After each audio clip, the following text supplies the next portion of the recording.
if you want to make it in this business, then you have to learn to kill.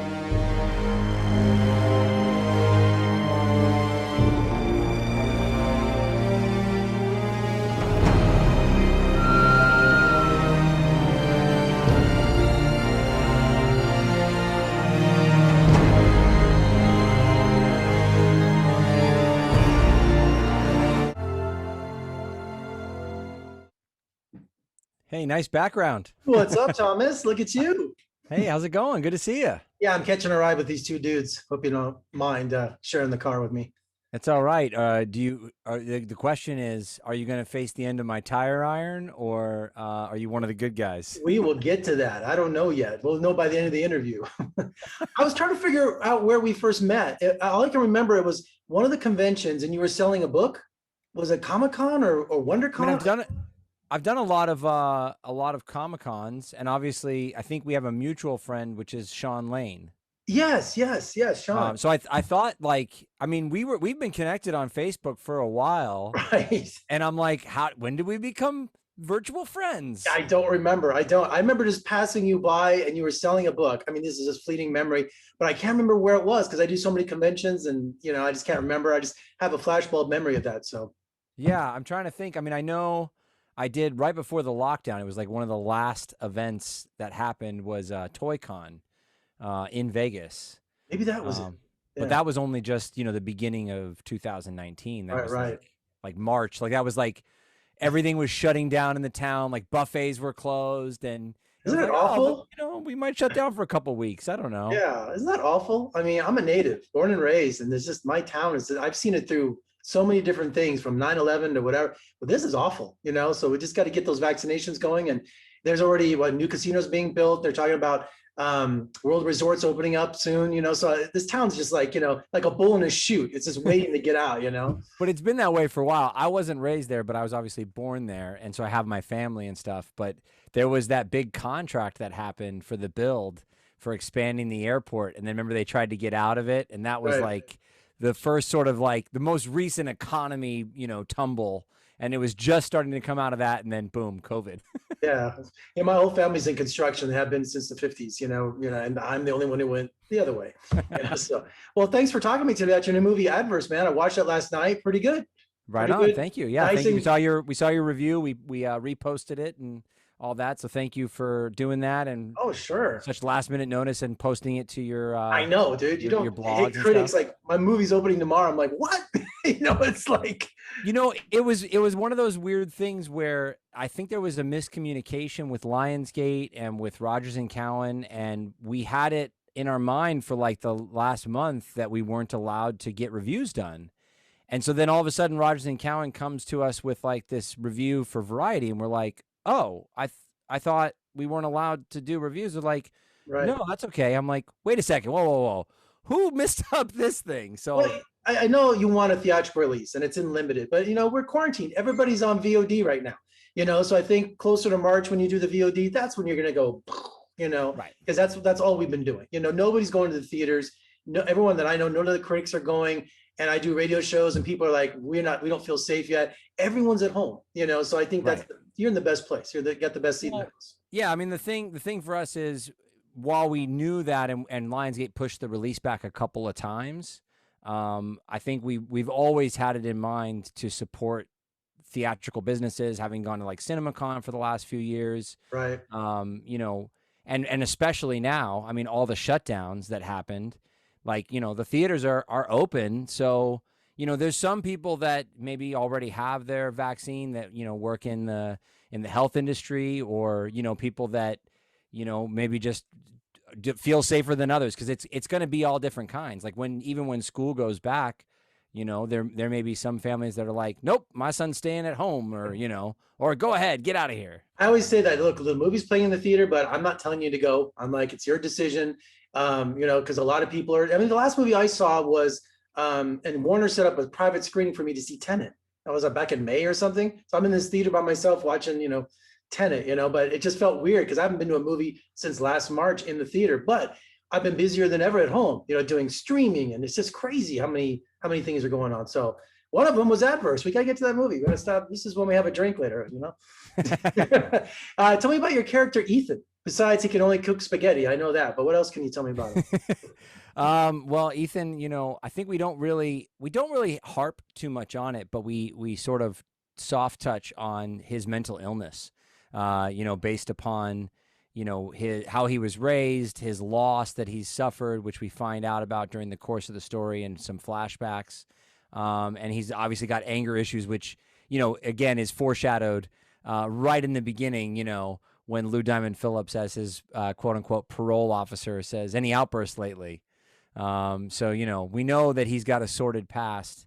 Which, by the way, I don't think he cares at all about Ethan. Not at all. Not a tinker's damn does he care about his well-being, if he's doing better, especially towards the end of the movie. I'm just like, oh, what a waste of time with this guy, Well, how many other meetings was he having that same day? Right. How his office is like care? Right next to a gated, door right there too. Just like, and their characters, sisters running around with the wrong crowd, as always, right?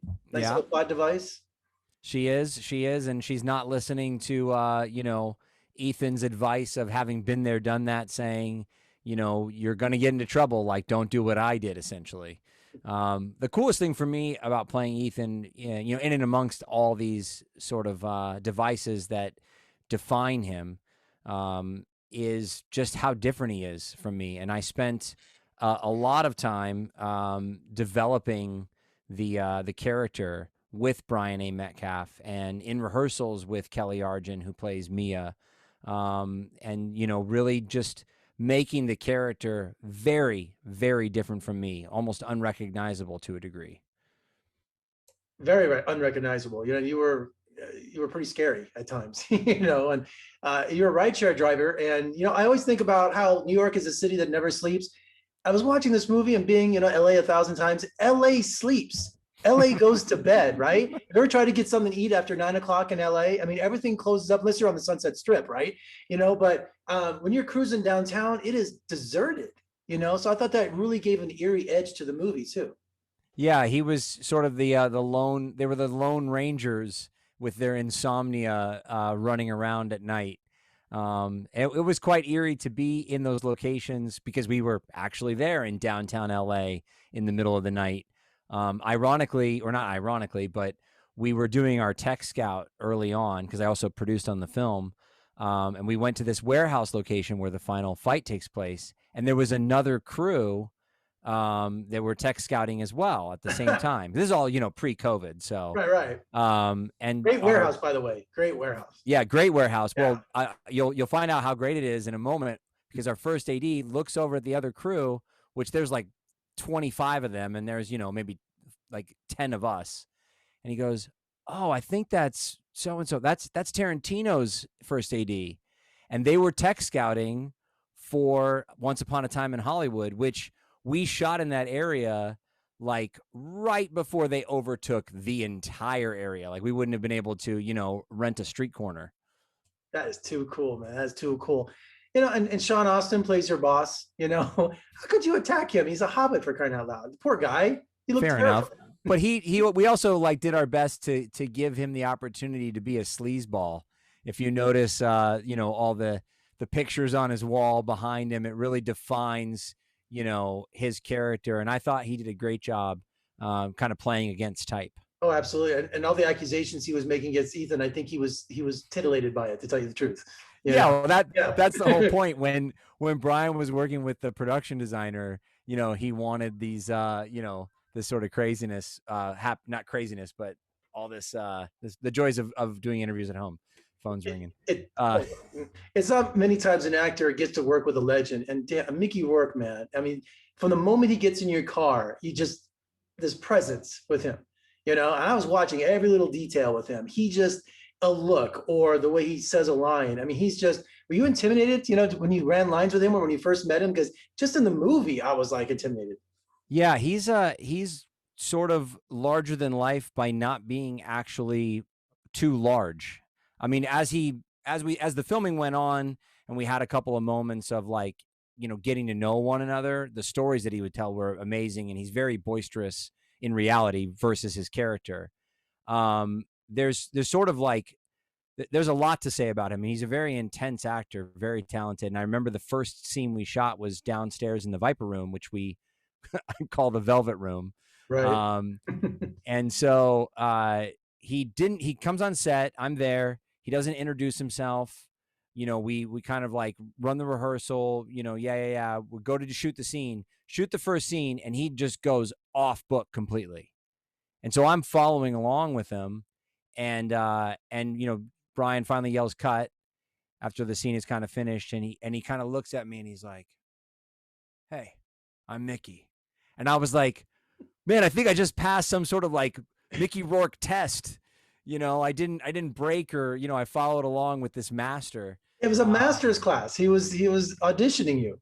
Yeah, and he kind of, by introducing himself, it was his way of saying like, "Okay, you've passed," without saying it. The other thing was, just he's so good in his role, like in every aspect, and what I was trying to achieve as well with my character, having every part of my being character.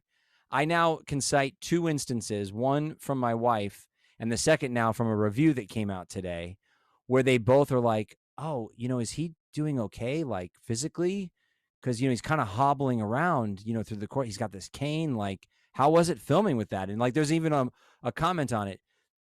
That's how in character he is. The dude is like working out between camera setups. He's got a 6-pack. When we would shoot the scene and he would like fall into the car, like he was hobbling, it was so believable. Like, I even found myself believing it in the moment. When he left the Viper Room, every time he's grabbing the door jamb, he's making these faces. Plus, how Shakespearean that is to have a cane, to have a prop. He's King Lear practically.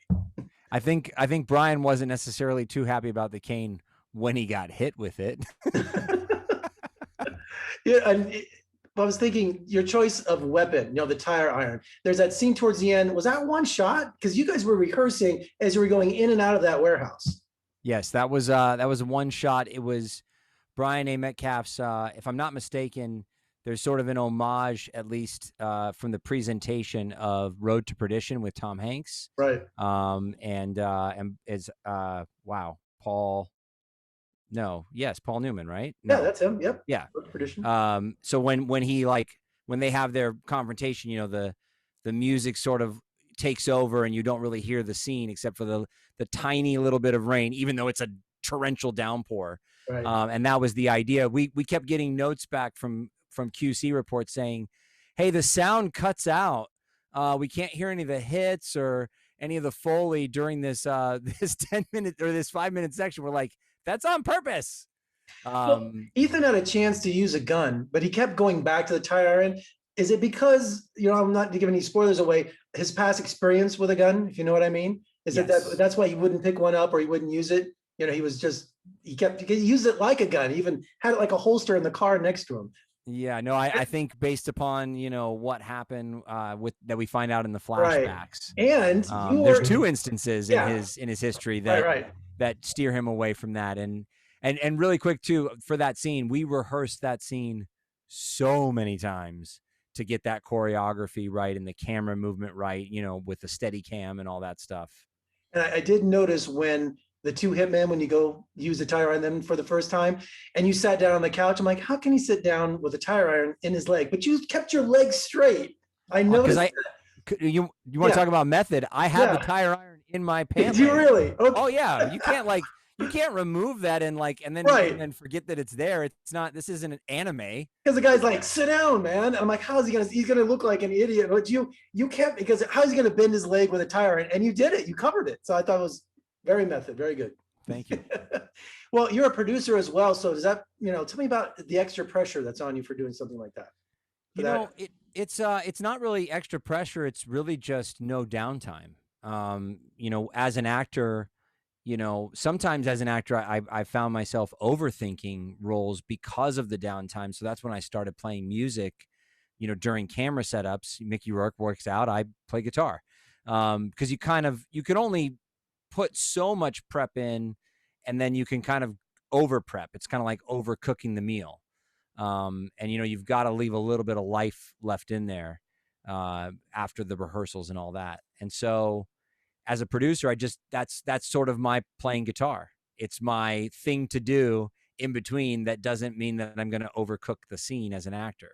Can you give me an example as a producer where something came up that you had to put your producer hat on, a location problem or something that wasn't working, or you had to make a call? I'm sure there's many. Yes, and yes. There were always things that happened, in between setups, just, we were a tight knit crew. It was this isn't $100 million tentpole movie. So, and the producer credit that I carry isn't a vanity title. Granted, I had help from my great partners, Brian A. Metcalf and Kelly Arjun, are very adept as well. And we were sort of this 3-person team, as it were. And depending on who was in the scene, since we're all acting in the movie too, would be, who would have to handle that moment as a producer. I love all the cameos that pop up in your movie. Sam Levine, I'm a huge Freaks and Geeks fan, and to see him as a whiny little, and that's another thing about poor Mickey Rourke. None of his people are paying. There's never a scene where someone's paying. Everyone's like, you're 30 days behind. He's like killing everybody.